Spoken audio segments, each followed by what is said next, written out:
데이터 속에는 아주 교묘한 트릭이 숨어 있는 경우가 많습니다. 자, 오늘 저희는 데이터 탐정이려서요. 겉보기엔 아주 명백해 보이는 한 가지 통념 뒤에 숨겨진 진실을 추적해 볼 겁니다. 사건의 이름은 숨겨진 변수 사건입니다. 자, 그래서 이번 사건의 핵심 질문은 바로 이겁니다. 교실이 작을수록 학생들은 정말 더 똑똑해질까? 많은 학부모님들과 교육자들이 굳게 믿고 있는 이 명제, 과연 데이터도 똑같은 이야기를 하고 있을까요? 한번 본격적으로 파헤쳐보죠. 이번 사건의 증거물은 바로 이 파일입니다. 캘리포니아에 있는 420개 교육구에서 나온 데이터인데요. 이 숫자들 속에 사건을 해결할 결정적인 단서가 숨어 있습니다. 자, 그럼 본격적으로 현장 조사를 시작해볼까요? 데이터가 우리에게 가장 먼저 보여주는 단서, 과연 뭘까요? 데이터를 딱 펼쳐보니까요. 와, 이건 범인이 너무 명백해 보이는 거예요. 저희가 예상했던 그대로 학급 크기가 작을수록 시험 점수가 높아지는 아주 뚜렷한 패턴이 나타났거든요. 자, 이 그래프를 좀 보세요. 정말 흥미롭지 않나요? 교사 학생 비율, 그러니까 학급 크기가 작아질수록 평균 시험 점수는 뚜렷하게 올라가는 경향을 보입니다. 그래프가 아주 명확하게 그 관계를 보여주고 있죠. 분석 결과는 더 구체적인 숫자까지 딱 보여주는데요. 바로 마이너스 2.28입니다. 이게 무슨 뜻이냐면요.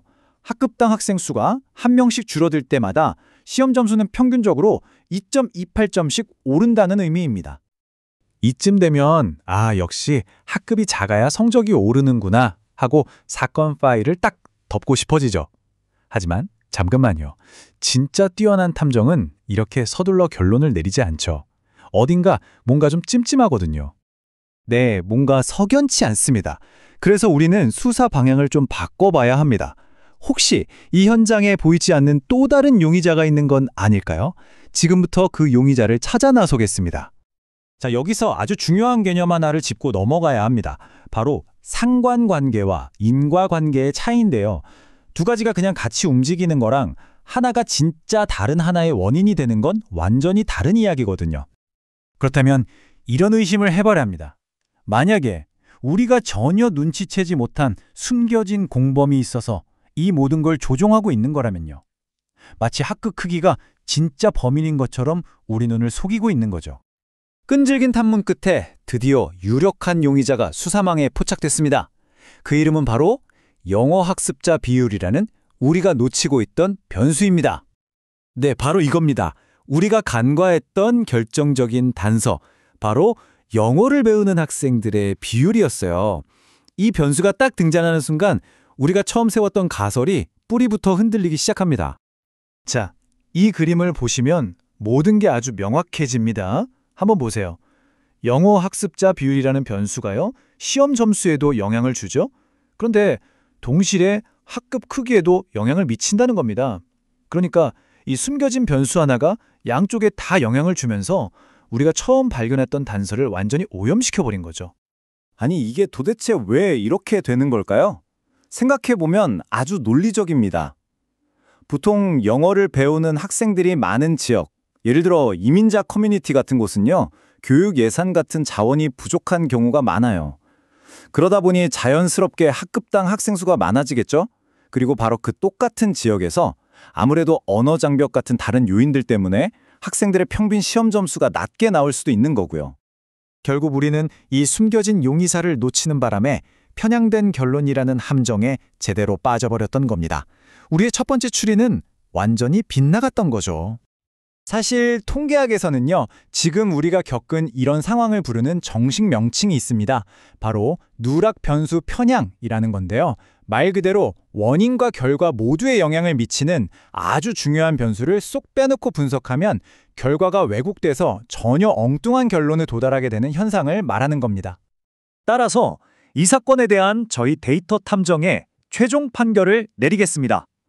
초기 분석은 편향되었다. 즉, 우리가 처음에 봤던 그 증거만으로는 학급이 작다고 해서 성적이 오른다고 자신 있게 말할 수 없다는 겁니다. 자, 그럼 이 사건은 그냥 이렇게 미제 사건으로 끝나는 걸까요? 아닙니다. 진짜 원인을 찾기 위한 우리의 수사는 이제 다음 단계로 넘어갑니다. 이처럼 여러 용의자가 얽히고 설킨 복잡한 사건에서는요, 어설픈 도구로는 어림도 없죠. 우리 데이터 탐정에게는 진실을 꿰뚫어 볼 수 있는 훨씬 더 정교하고 강력한 장비가 필요합니다. 그리고 그 최첨단 장비의 이름이 바로 다중회귀 분석입니다. 이 기법을 쓰면요, 학급 크기뿐만 아니라 영어 학습자 비율처럼 우리가 의심하는 여러 숨겨진 용의자들을 전부 한꺼번에 올려놓고 분석해서 진짜 원인이 뭔지 밝혀낼 수 있습니다. 여기서 정말 중요한 점은 바로 이겁니다. 믿을 수 있는 결과를 얻으려면 데이터 분석은 진짜 탐정의 수사처럼 아주 체계적이고 엄격한 원칙을 따라야 한다는 거예요. 모든 가능성을 빠짐없이 점검하고 정해진 절차를 철저히 지킬 때만 편견에 휘둘리지 않고 진실에 가장 가까운 결론을 내릴 수 있는 거죠. 자, 오늘 사건은 이렇게 해결이 됐지만 사실 우리 주변에는요, 아직도 수많은 숨겨진 변수들이 현실을 조종하고 있습니다. 이렇게 데이터가 홍수처럼 쏟아지는 세상에서 여러분은 어떻게 이런 숨겨진 용의자들을 꿰뚫어 보는 데이터 탐정의 눈을 다질 수 있을까요? 아마 앞으로 우리가 계속 고민해봐야 할 질문일 겁니다.